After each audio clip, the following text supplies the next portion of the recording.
I hope nobody's listening.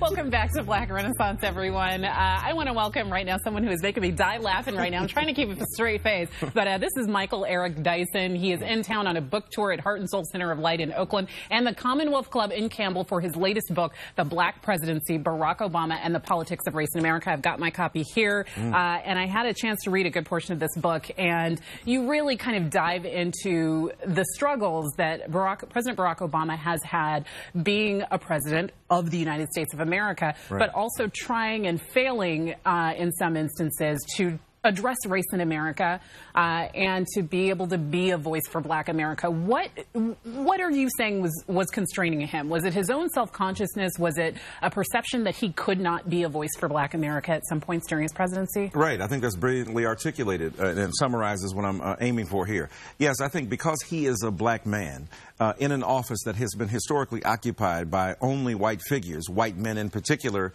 he felt an extra burden, if you will, not simply to represent the race, but especially to be circumspect when it came to issues of race. He didn't want to be ghettoized to begin with, which is understandable, but that led to some unfortunate consequences. When he should have used the bully pulpit to speak about issues of race, when he should have commandeered that particular space that is unique to him to articulate a vision of clarity and of power and of uplift to the community of America, he failed to do so. And it's understandable on the one hand because he felt, in one sense, he had to impose a self-regulating discourse when it came to race. He had to have a self-imposed gag order. I'm not going to talk about it. After the Henry Louis Gates affair, the Harvard professor who was arrested in his own home because when he returned from China, he was trying to jimmy open his door, which was jammed. The police came because somebody called them. One thing led to another, and he was arrested on his own porch. And Obama said the police were acting stupidly. Now, he didn't call them stupid. He said they were acting stupidly. And he mentioned that sort of casually almost. He did. It wasn't even a major point. He said, look, racial profiling is real. We have to deal with this. We have to understand. That was his major point. But people got mad. Why? Because even the most powerful man in the world, who is a Black man, cannot really comment on the intelligence of a white figure. And the police people who are hypersensitive, we saw that in the aftermath of Beyonce simply making a plea for Black life to be protected and to be measured in our response to African-American citizens, was demonized by the police people. So the police force is hypersensitive about anything that might suggest criticism of it. And when President Obama did that, they went after him and said, you don't protect us, you don't love us, you don't support us, and the like. So Obama was in a no man's land and certainly in a no-win position, according to his advisors. And I think at that point, he made a decision, let me retreat, let me not speak. He was essentially further silenced by that.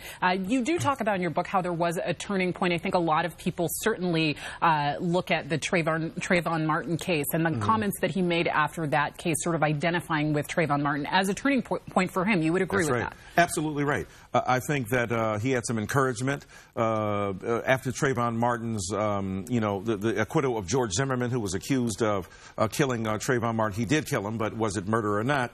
And he was not charged. He was charged, but he was not found guilty. So a lot of Black America was grieved by that. The epic tides of grief washed over the country, the outrage, the protests.